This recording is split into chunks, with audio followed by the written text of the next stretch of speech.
Yo guys, what is good? Welcome back to the Uncle Sharma channel.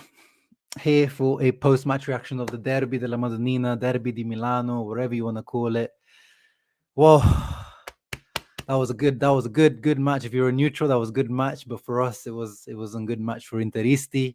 I'm sure Milanisti will probably feel the same. And I can see how my Interisti brothers around the world are feeling at the moment. The comment section is flooded with Lautaro slander. Lautaro slander is what I am seeing. Barella and Lautaro underperforming. Yes, Indro. Um, everyone is everyone is going in on Lautaro, man. Everyone's going in on him, and I can't blame you guys. I can't blame you guys. This is, I always talk about it anyway, that Lautaro, he's a big match player, and he's shown in, past season that he's a big match player. He's this, he's that. He steps up when you need him. But today,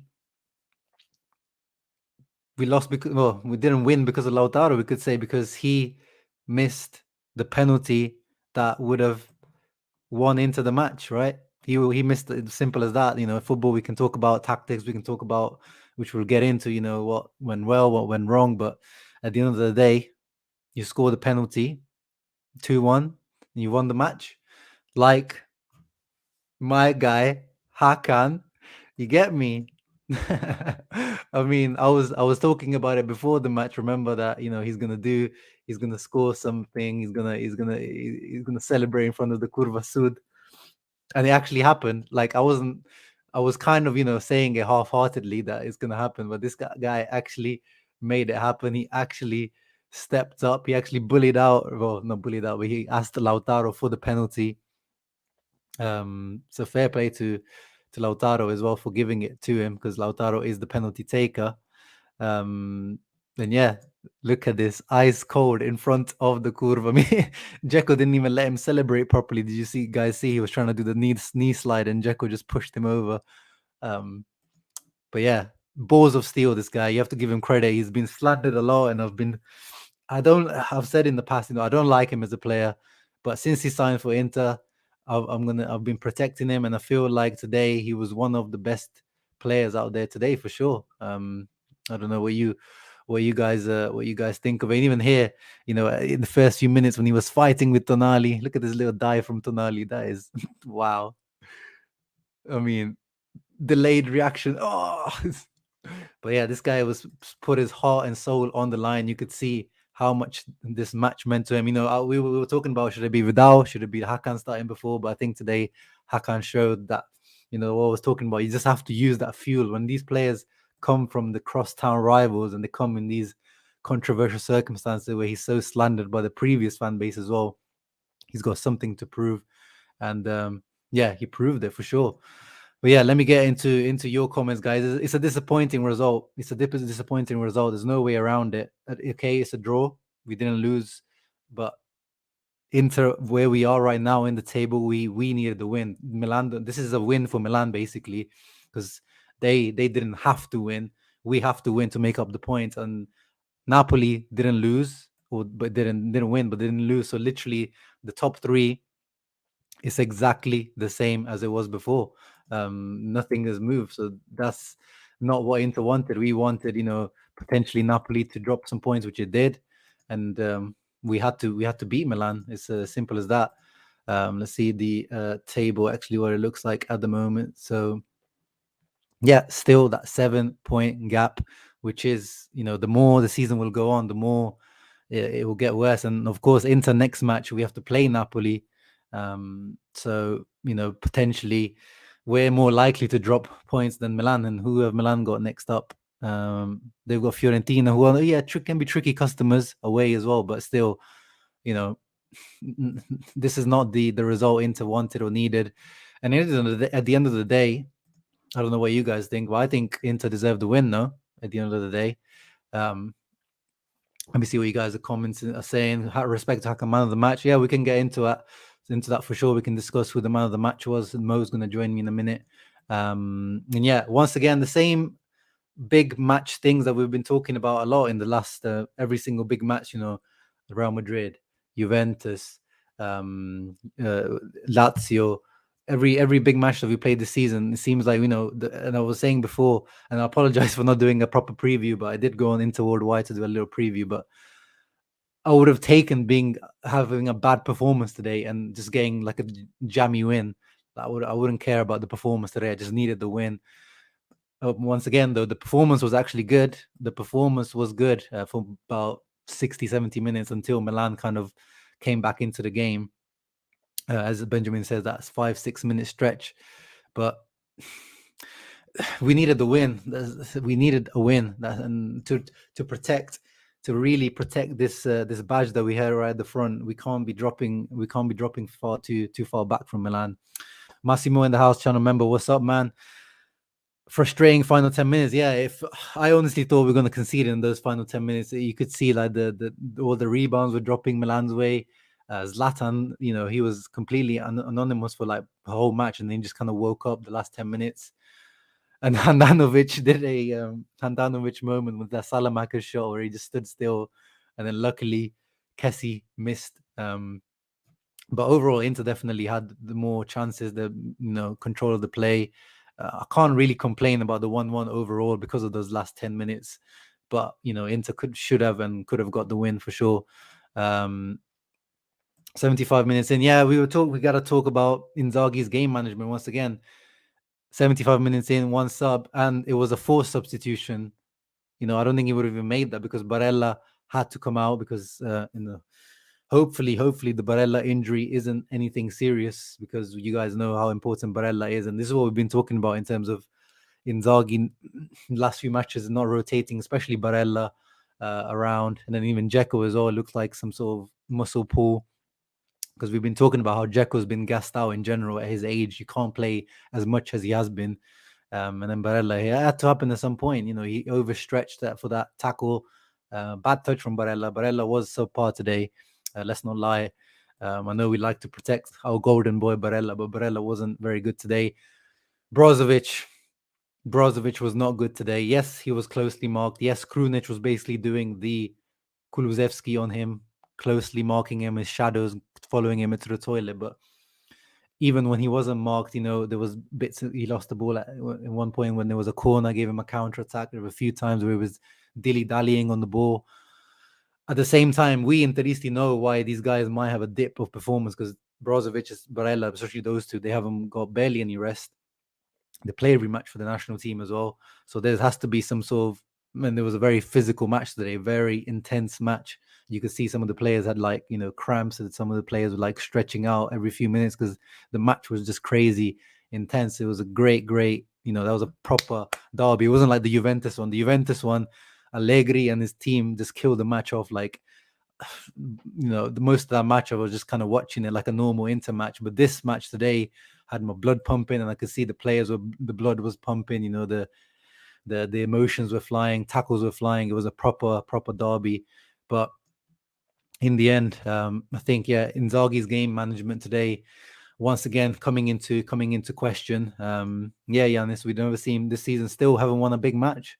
You could say that Sheriff is a big match because of how important it is to Inter, but I'm saying big matches and against the big teams, against the quality teams, and not against the teams that are going to sit back and be terrorists against you. And we haven't performed once again, and this is why my prediction was a 2-2, happened to be a 2-1, 1-1, sorry. And this is just Inter at the moment, just in big matches. Inzaghi, the big question mark continues to be, can he handle, can he win big matches? Yeah, exactly. Krunic did even touch the ball. This guy's one only mission was to be, basically stuck to Brozovic, and he did a good job. He barely touched the ball, but he stopped from Brozovic from touching the ball as well. It looked like a hamstring strain for sure, but I'm not sure. I'm not sure what the Dzeko one was. Baklava. Hey man, HAKAN, he deserves some. I want to see some HAKAN love in the comments, man. Finally, because even on this channel, everyone always criticizes HAKAN a lot. He deserves his credit today. Yeah, I agree. Correa or Alexis. I said at halftime, 50th, 60th minute, I think Correa, we know him to be the Milan killer. And there was space on the counterattacks in the transition. There was a few times that there was space to hurt Milan. And I feel like Correa would have been the guy. And what can you do in 20 minutes when And then at that time, it was when Milan started to, get control of the match. So, and Alexis as well at the end, it was just, I don't think the subs were good. I think in the end, you probably should have just kept Lautaro on, really, because you just needed like one striker at least that would try to hold the ball up. Kessi's with Barella shadow. Yeah, but at the same time, I think they both kind of cancelled each other out today. Barella was shadowing Kessie was shadowing Barella. They were both did a good job at not letting the other guy play. So yeah, fair play to both of those guys. Yeah, Hakan played well. He had something to prove for sure. Hakan is the new king of Milano. Okay, we won't go actually that far. This is a good shout actually. Bastoni man of the match, because Bastoni was good today. He's been on a ascending form trajectory the last 3 or 4 matches. Bastoni, he had a shaky start to the season, but today there was a one moment at the beginning where he let Diaz go past him and he just fell to the floor. Felt like it was a little bit too soft, but apart from that, he even created that great chance for Barella, and Barella should have scored that as well. Yes, Lautaro today, Lautaro missed chance after chance after chance today. He missed the penalty. He also had the other chance where he just sneaked it past the post. But Barella as well today, he had the chance to score. Vidal, I mean, Kalulu put his body on the line, Danilo D'Ambrosio style, 2 blocks from Vidal. But the chances were there. Tommy's there to propel his anti-Lautaro agenda. Yeah, and I agree that in terms of just today, I just felt like you have to start Lautaro. And in the end, I don't think Lautaro actually had a bad match overall. Like I feel like he fought, he had a few interceptions, he had some decent shots on goal as well. But he just like when it came to the actual final result, which is we were going to judge a striker for, he wasn't up for the task. And yeah, I was leaning towards potentially not starting it. Maybe now he needs to be dropped just to give him the understanding that your spot in this team is not guaranteed just because now you've signed the big contract. Just because now you're supposed to be the main guy doesn't mean you start automatically. And now what has it been like 6 games that Lautaro hasn't scored. So yeah, now I said against Sheriff that I wasn't too worried, but now I am starting to get worried because I expected for him to get a goal today. To be honest, I think, yeah, he doesn't seem the same Lautaro that we known for most of his career at Inter. But obviously, let's not give up on the guy. But he definitely, I think, maybe needs to start to be dropped. Vidal had too much time, man. Guys, 100% fire, 0% chill. I don't know. You mean the chance? I mean, at that time, you just have to take it. You don't know how much time you have. You're in that position. There's a great block by Kalulu. If you are talking about that. Oh yeah, De Vrij, man. That's so unlucky today, De Vrij, because I think De Vrij is also up there for potential man of the match. Like the way he pocketed Ibrahimovic for pretty much the whole match was very good. Won a lot of headers, won a lot of battles with Ibrahimovic. But in the end, he can't give it to him because of the own goal. And very unlucky because usually, in the past, he scored against Milan as well. And Tomori, Tomori, so shameless the way Tomori was celebrating as if he scored like the best header ever, but it was actually a clear own goal by De Vrij. But so unlucky for De Vrij. But overall, I think it was a good performance. I think the back line today was good. Skriniar as well. Leao was very dangerous for them, and I think Skriniar did well on Leao and on Ballo-Touré. Like whenever someone came in his area. Yeah, every big game is the same. I'm quite tired of repeating the same stuff. Like, oh yeah, we played well, we created chances, but we didn't take the chances. There's clearly some sort of which is weird because we thought we got over this. Was the Inter under Spalletti or early Conte, when the first season under Conte we were like, oh, the performance was good, but we couldn't just take our chances. But this team showed last year that even if they don't play well in the big chances, the big matches, they'll take the chances. So we're kind of regressing. That's the worrying part. We're going backwards when it comes to these big matches. Chala, Sheriff, yeah, he was like a pit bull today. Big thumbs up for Chala. Yeah, make sure you meet the guys leaving a thumbs up for the video as well. But yeah, Chala today, let's have a look at his stats actually, and the guys' stats and the who scored ratings. And actually I'll talk about that with Mo when he comes on more tactical. Yeah, Hakan looks like he's got the man of the match here, according to who scored. Um, yeah, and Perisic, yeah, it looks like Perisic as well. Once again, like this guy has Calabria on toast every single derby. You have to give Perisic is a guarantee in the Milan derby every time against Calabria. I think he completed the most dribbles as well. Perisic, let's have a look. So Darmian had the most tackles according to who scored. Um, and Vidal, even though only is like 20 minutes, he still had 2 tackles. Very, very nice. Um, Dribbles, yeah, Perisic had the most with 3. For Inter, yeah, Leao 4. He was a danger in the first half, especially Leao on the transition. Who had the most shots? I'm guessing is Hakan. Yep, Hakan has the most shots. No surprise there. This guy was trying to score a worldie. And you can't blame him, to be honest. He was the most dispossessed. Dzeko, yeah, well, it's all right. Ariel's 1. Dzeko with 8. Wow, he put in a shift. Dzeko, Perisic, Kier, yeah, Stefan De Vrij. No, very, very good overall from everyone. And yeah, I think I would agree in terms of the rating. I think Hakan, yeah, and agree. Brozovic was probably the worst. Yeah, De Vrij, I think, was, you have to give him the low rating because of the own goal. And Martinez got 5.9 as well, of course, because of the missed penalty. Um, yeah, I agree with most of the ratings. We can't really rate Sanchez, Di Marco. They came on quite late in Korea as well. There's not much involvement. Handanovic didn't really have much to do, did he? Apart from that Ibrahimovic free kick. There's a few shots here and there from Milan, but not really too many on target. Tatarusanu, we have to say, guys, I know we've slandered Lautaro for that penalty, but that was a very good save from Tatarusanu. He's the backup goalkeeper, and he's really stepping up for Milan this season. Like, imagine Padelli, when we had Padelli a couple of seasons back when Handanovic was out for a few games, the drop off was massive. But Tatarusanu, you have to give credit to him. This guy is not making Milan miss Magnon. That match made Nick Knox mad. We can't win a big match. Yeah, it's just, come on. We just need to get one over the line. I don't care how we do it. Like, we had 2 penalties today. Like, how often we don't even get usually 1 penalty, and today we had 2 penalties. And once again, Atalanta match, we could have won that match if Di Marco took his penalty, and today if Lautaro took his penalty. So this is, when we're talking about Lukaku, that's one guarantee you had with Lukaku: 100% conversion rate when it comes to penalties. There's no doubts when Lukaku's on the pitch. If he takes the penalty, it's a goal. So we do miss a nice cold penalty taker. Maybe it should be Perisic. Perisic is the one who took the penalty against Lazio. It was a very good penalty. Overall, his record is mixed, but yeah, maybe Perisic with that experience, with that ice cool, calm-headed, maybe Perisic should be the penalty taker. But the players in Zaghi, they decide this, amongst themselves. That's there's a hierarchy when it comes to penalties, and clearly, from what I've seen, Lautaro is now the designated penalty taker when he's on the pitch.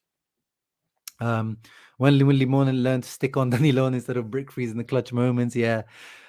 I mean, I think there was space to attack though today. Like, there was open space to potentially attack. So, we brought Dumfries. Like, yeah, I know he definitely made that mistake against Juventus, which was a harsh penalty. But I think Dumfries made sense in terms of there was still, and there was Balotore or Kalulu at left back. Like, it's still willing to. There was still spaces to attack. It just didn't quite work out. And I know Danilo scores these clutch goals, but it doesn't mean that every time you put Danilo on, he's gonna score necessarily. Yeah, best game for Hakan this season for sure. Hakan delivered. It didn't. I think it was a consistently good performance as well. Like, there was a couple of bad passes, of course, here and there. In our midfield in general, you could say like Hakan was like, he didn't have any help today. Like, Barella and Brozovic were very poor today, and Hakan was like the only one. He really didn't have any help today in the midfield. Yeah, Dzeko's the only one who can do that. But of course, like, it's the same for Milan. Ibrahimovic is their outlet. Like, how many times did they just lump the ball up to Zlatan, just hoping for him to like chest it down? You have to use Dzeko for that, and he's so good at that. He didn't really have any opportunities today, Dzeko. But he had a good match today, Dzeko. Yeah, Lautaro has never been clinical. And I said that in the past. I don't think he'll ever be clinical because of his style of play. He's just too he's very emotional when he plays, and he's also very, full on with his pressing, which is also so useful to have in the team. But at the same time, when he gets in front of goal, it seems like he's always kind of snatching at opportunities a lot of the times. He needs like 2 or 3 shots at minimum to score a goal. Still didn't concede from an open play. Yeah, exactly. Once again today, the streak continues. We haven't conceded an open play for a while now. And today, actually, we scored the goal ourselves. I mean, we're saying, we're not converting our chances, but today we scored all the goals, 2 goals, and both scored by Inter. But unfortunately, one was at the wrong end. Still feel like HAKAN is just sort of decision making. Yes, he does, but we can't have everything. Today, he pretty much, there was a few really nice switches of play he had. Some really nice interplay, some good combination play.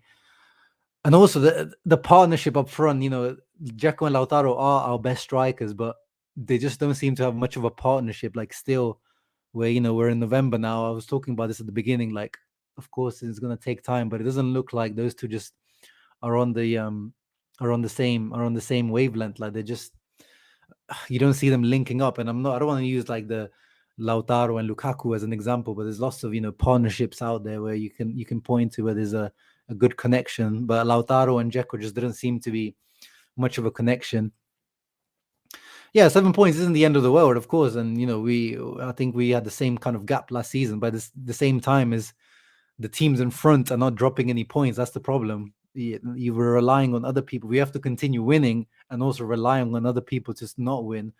That's the issue. And the other teams at the moment, for anyway, you can say what you want, that probably they will drop points because they can't. This is like a record-breaking streak that Milan and Napoli have been on, like their best ever starts in their history. So they obviously can't keep up this level. But even if they drop 1 or 2 points, like we need a big collapse from them. Well, yeah, I mean, of course, they will drop more than 7 points by the end of the season. At the same time, are we going to be there to pick up the pieces? Like we went on an amazing streak last season, but can you see this Inter team going on that same streak? Because even that season, it didn't matter. It was a small match or a big match. We just got the job done. And I have faith in this Inter team. Actually, I have more faith in this Inter team against smaller teams than I had in Conte's Inter team against smaller teams. I just feel like the amount of options, the amount of the way we play now, I actually have a lot more faith in this Inter team against how we played against Udinese.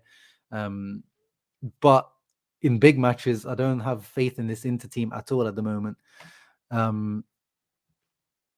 Yeah, today's Dzeko's pressing was very good. It was more targeted. Yeah, Lautaro can be a little bit of a headless chicken, but at the same time, you need that guy at the front, like leading the charge. He's the one who's like leading by example with his energy as well. Yeah, it is ultimately, obviously, the fault lies at this is football. The fault will lie at the coach with Lautaro. Like, but at the same time today, like, I don't know. Yeah, obviously Correa could have come on earlier. Sanchez maybe could have come on earlier. But I don't know if that would have got us over the line. I just feel like today was just one of those matches where I think whoever played today, just in big matches at the moment, this is the trend for Inter at the moment. And yeah, it is disappointing to go into this result, into the international break. Good point, Nicola, because now we won't see this Inter for 2 weeks now. And yeah, hopefully Mancini, do not call up Barella. Do not play Barella. Barella, if you need to like make up some sort of, make it up that, this hamstring injury. Usually hamstring is at least like 2 weeks minimum, even if it's a light hamstring injury. So hopefully he'll be back after the international break. But yeah, Mancini, I'm watching you, brother. Do not call up Barella.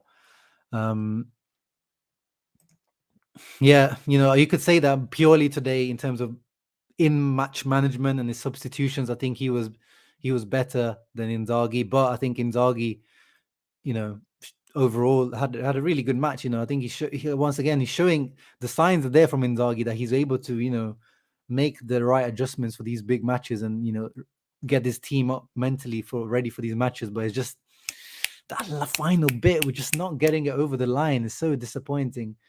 Yeah, Indra, exactly. I'm gonna hate Mancini if he calls up Barella now. Yeah, and then that's what I said before. Before we coming into these matches, this is if you can't beat Napoli now, it's just like you're not Scudetto contenders because now you're. How many big matches do you need to fail before you count yourself out as a Scudetto contender? I think obviously until it calculation, mathematically out of it, we're gonna believe in it.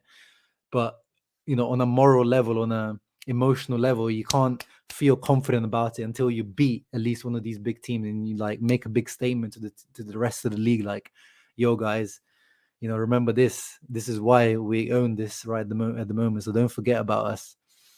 Argentina's players have no composure when it comes to penalties, agree or disagree. I mean, it's a very general statement, but I know what you mean in terms of like Higuain, Messi, all these guys. But there's very few guys in world football. Like I always like find it funny when people do say these kind of things. But this is why we call like players like Cristiano Ronaldo, Bruno Fernandes, like Zlatan back in the day. Well, now he's taking like Kessie as well, Jorginho. Like they have such high conversion rates because it is like most of his mental.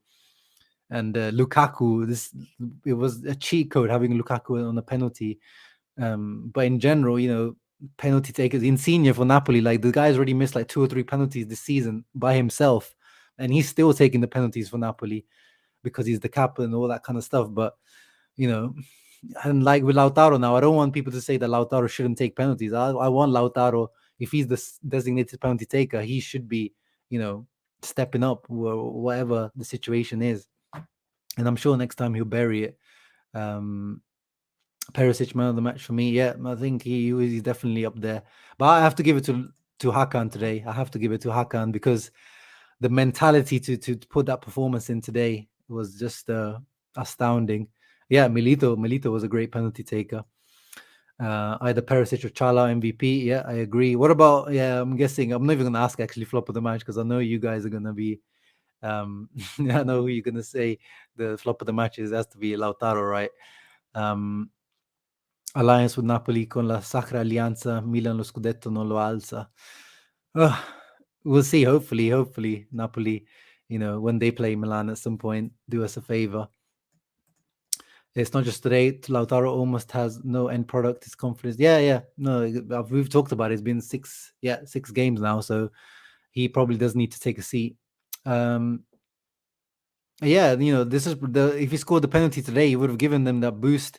He probably would have scored the other chance he had that he didn't take. Like, we know with strikers, all it takes is one goal and you're back confident, back scoring, back, feeling like you're the best player in the world. But the longer this drought goes on, the longer and the more Lautaro's gonna start, thinking about it. It's gonna start snatching at chances. Wow, yeah, I don't wanna whoa. I'm not even gonna read that. That's way too negative, man. I'm not even gonna think about that. Milan lifting the Scudetto. Tanase says, yeah, last year we won all the important derbies. Yeah, last year we just it's not, oh, come on, let's not say it's a loser mentality, but we just haven't, got it over the line. The only match we've lost is like, the Lazio one, and we had the episodes that the team just left mentally on the pitch. They just gave up on that match, but we've actually, outplayed all the teams. We just haven't got the result. So I wouldn't say it's loser mentality, but we're just not the champion winning mentality for sure. I can definitely agree on that. Yeah, and we talked about that smiling at the beginning. Is just, what if those guys didn't get injured? Like, when was he going to make the substitution? Like the 85th minute. And I was talking about this like at the beginning of the season. Inzaghi was like hot with the substitutions, like 55th minute, 50th minute. This guy was making subs, and now the last few matches, especially against Sheriff as well, like he left Barella and Brozovic on till the end. And today, like he's kind of going to what Conte was doing, like kind of keeping players on maybe longer than he really should be. And today was an intense match. I feel like, like earlier rotations would have kept the team a little bit more fresher because they just looked a bit gassed out. Yeah, I mean, we've said this from the beginning. I said it when Dzeko's outperforming like I love Dzeko and I feel like he's one of the most underrated strikers of this past, decade or so. But when we signed him, I thought, I hope this is not the only guy that we're signing up front. And in the end, we signed Correa. But I thought we were still going to go for like a Duvan Zapata or a Belotti or something because you still, you still feel we do need like a number 9. But obviously, Dzeko stepped up to that plate. But in the future, But once again, but numerically though, we are okay up there, so I don't see that happening at the moment. But maybe in the summer, yeah. If Belotti especially is available on a free transfer, you probably just have to go for him. Um, yeah. Today you could see. I don't want to talk about this every single match that we missed them, but there were some moments where you could see, especially Hakimi's pace. Darmian though played well. We have to say, we talked about Perisic. Darmian was also very good today once again. This guy just keeps stepping up. Against Juventus, maybe he wasn't that good, but today, he won the penalty. And yeah, he did take. I was struggling to see really what he would do against Balotore, but he actually did, give Balotore a lot of headache. His movement was good. He just does the basics right, Darmian, and defensively, yeah, he was good. So shouts out to Matteo Darmian once again. Like, and then he was a Milan Primavera guy as well, so that's always nice to see. Yeah, we talked about that in terms of maybe should have started, but as I'm talking now, but Darmian actually did exploit Balotore. He got in behind and won that penalty. And you could say that penalty also could have been a red card even, because would that be a goal scoring opportunity for Darmian? But maybe not. Maybe I'm overthinking it. Yeah, in the long term, when we look back in the season, we'll count down the points lost in these big matches. We'll say, today it was 2 points lost. Lazio was 3 points lost. Juventus, you're in the lead and you lose 2 points like that. You're gonna count these up and you're gonna be like, well, if you just got these over the line, Atalanta, you just get it over the line and your table looks completely different, completely different. Yeah, we'll see if they will collapse or not. That's what last year we came up from behind and we showed our champion mentality, but can they keep going? And yeah, if Milan go out of Europe like Inter did last year, that does give them an advantage. I know it's not the most big advantage, but it does. We saw last year, it does, even if it's like a 1 or 2% advantage, it's still an advantage. Do you feel Inter a better team than Milan? Yeah, I think today, we still showed, because I feel like this season in general, I feel Milan have been the best team in Italy. I know the Champions League doesn't show it, but it's a very difficult Champions League group. But in general, I feel like Milan have been the best team in Italy. But today, I think in the big matches, I think Inter in general, I've seen all the good signs that in terms of we are still there quality wise. It's just we're not taking it to the next level or just that final step. Yeah, we're definitely taking a little step back, Mustafa. Who's getting on Hakan? Otlo, my guy in the chat, he was positive before the match, but missed chances plus a pen. Don't think we should overcomplicate it. Yeah, exactly. We shouldn't overcomplicate it. At the end of the day, it's not Inzaghi on the pitch that is not taking the chances with these guys. I'm sure if you go on the Milan stream at the moment, they're probably moaning about Kessie missing a sitter and them not taking the chances properly. I'm sure they're talking similar stuff where they could have maybe killed Inter at the end, but it is what it is. We need Barella to qualify for the World Cup, though. Yeah, of course, Italy need them for sure. But if he's injured, that's what I'm saying. If he's actually is injured, don't call him up. Yeah, Mo's actually not come in, so I'm actually gonna start looking at the stats and stuff. 2.52 xG. Wow, that shows you that we really underperformed. We didn't really need to see the xG. My IXG was saying probably about 3 or 4. It probably should have been like 4-1 or something. Yeah, let me see the stats quickly. See how we looked stats wise. I'm sure Inter will look better on stats. Milan actually had more shots and more on target. Oh, that's surprising, actually. But actually, that shows how poor the finishing was from Inter, because the Inter's chances were better, but they just didn't get them on target. And obviously, the Vidal, like the 2 shots from Vidal, technically they would be on target, but they were blocked. And yeah, like actually, if you look at it formation-wise, if you see here the average position, it almost looks like we played a 3-4-2-1. You see, Hakan is really close to Lautaro and Dzeko up there, almost forming a trident. So it's quite interesting. I didn't really notice it within the match. I felt like Hakan was like, playing the usual mezzala role, but it does actually look like there was a little bit of tweaking there. It looks like Hakan was playing more on an advanced role, which is quite interesting. and yeah, Bastoni was bombing up a lot. So yeah, that's quite an interesting average position map. And for Milan, you could see Krunic. This is Krunic, number 33, basically playing a 4-3-3. These guys were, because he was basically, shadow marking Brozovic for the whole match. Because usually they play a 4-3-1 with Diaz. The number 10 is usually in here, but it was definitely much more crowded. Yeah, it worked from Pioli. It definitely worked. So see what whose sofa score is saying in terms of the ratings. Yeah, Bastoni got a 7.1. I like it. Won a lot of duels. Completed his dribble on Kier. That was very nice. Yeah, Hakan's got man of the match once again here as well. Perisic got a high rating. Yeah. Oh, here they gave him 3 completed dribble. I think who scored? Oh no, yeah, who scored did give him 3 as well. But 4, yeah, he was really good against Calabria, man. Deserves a lot of credit. Perisic for sure. Look how many aerial duels, 6 aerials, and he won 5, won 4 out of 6 ground duels as well. Really, really good match from Perisic. Who else? Yeah, Brozovic just wasn't in the match today. How many? Yeah, only 84% passing accuracy, which is low for him. Only 60 touches as well. Usually he's, above 70, 80 touches. Fair play to Krunic. He did the job on him. Yeah, just not really. Didn't even get any shots. Barella as well. He didn't really. Yeah, 79% pass accuracy. Gave the ball away too many times. Yeah, lost possession 9 times. Dribble pass 2 times. Didn't win as many duels as he does usually. Yeah, just subpar match from Barella in general.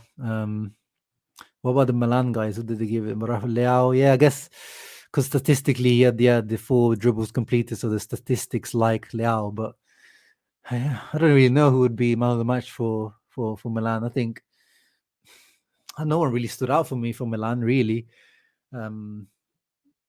Yeah, Tonali was decent, but I wouldn't say he was their best player. Tomori was probably, I would probably give it to Tomori. He kept Lautaro pretty quiet. Benacer was good. Yeah, Benacer was good when he came on, but no particular standout for me. Yeah, Darmian deserves a high rating.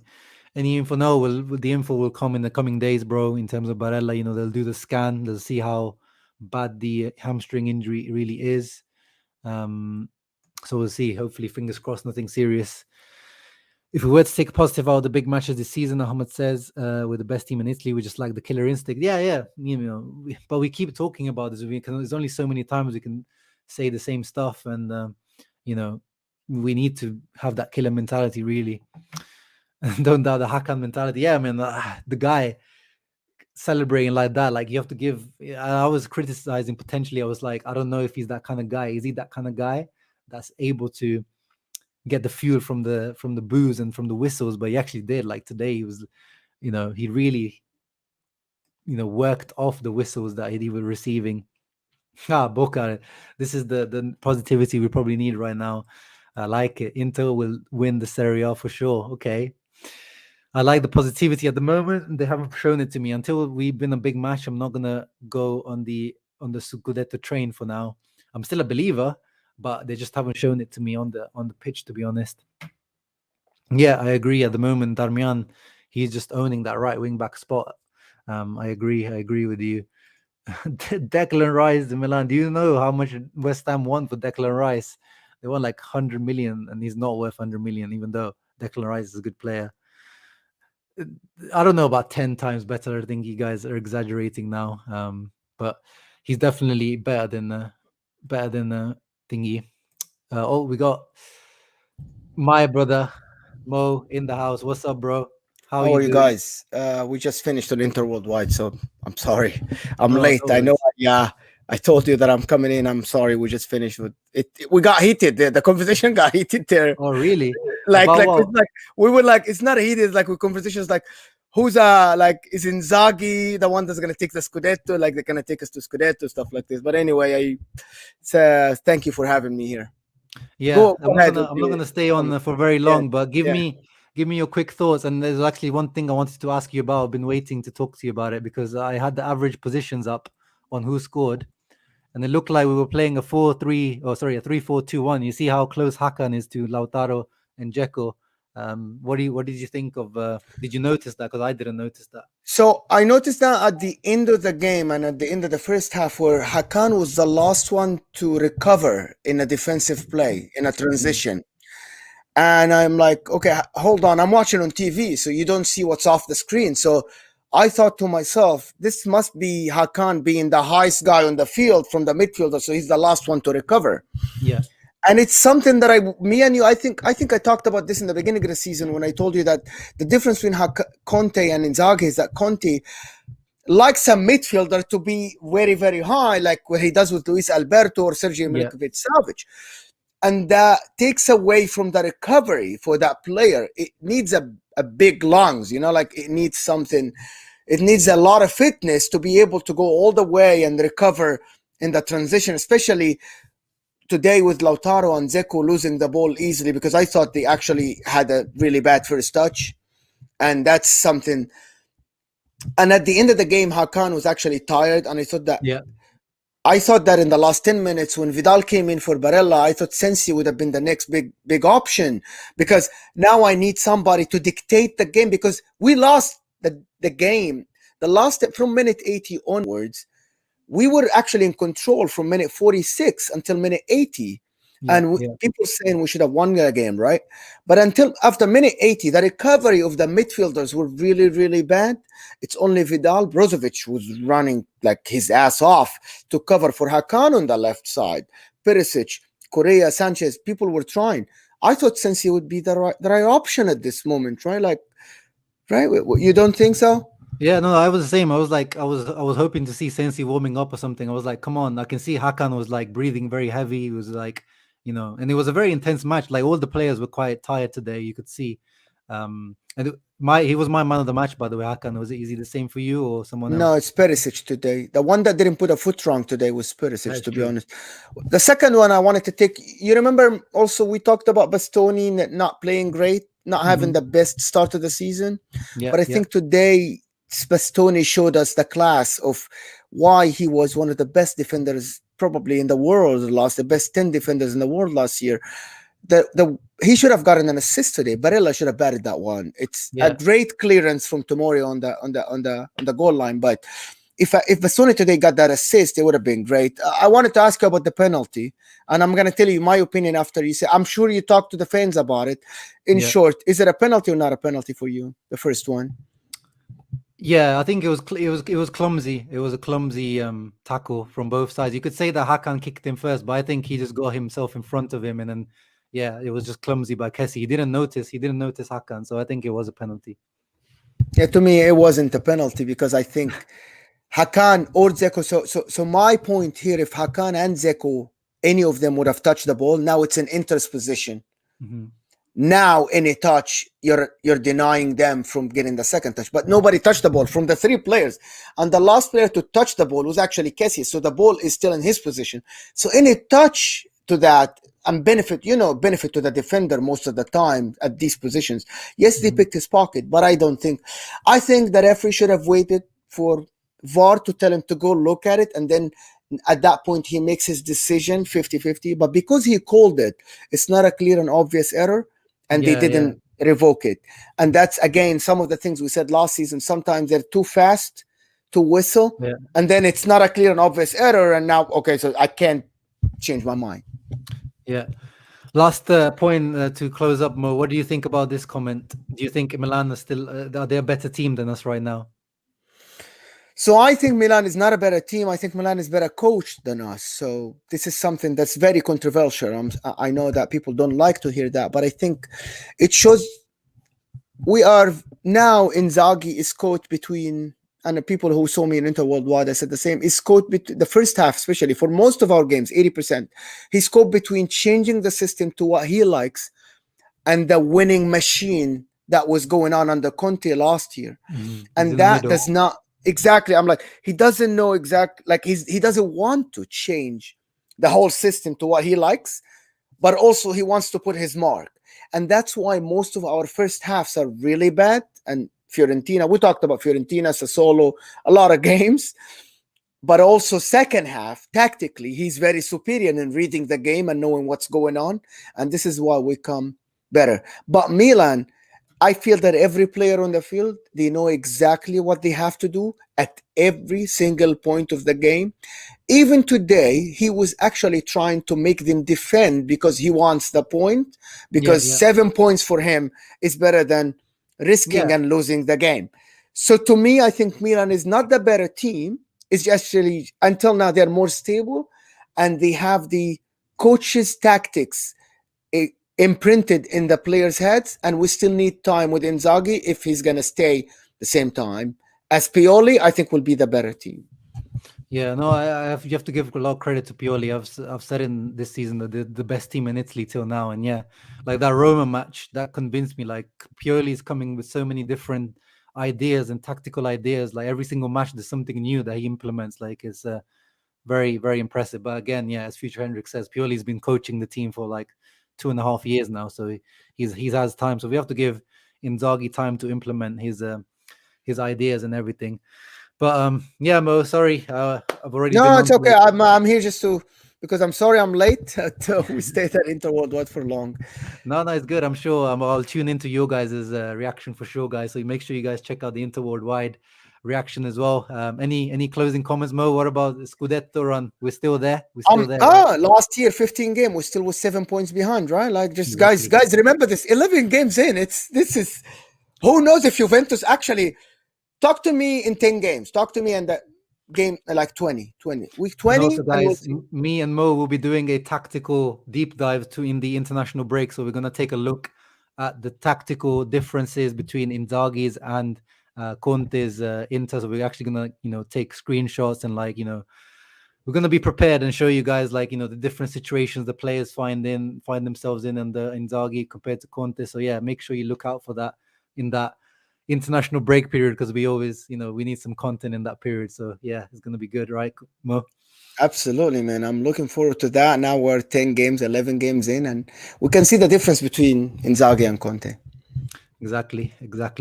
But yeah, guys, hope you enjoyed the stream. Hope you enjoyed. Well, you can't enjoy the match too much, but we know it's not the end of the world. Still a draw is not the end of the world. And yeah, the Scudetto patch is still right there.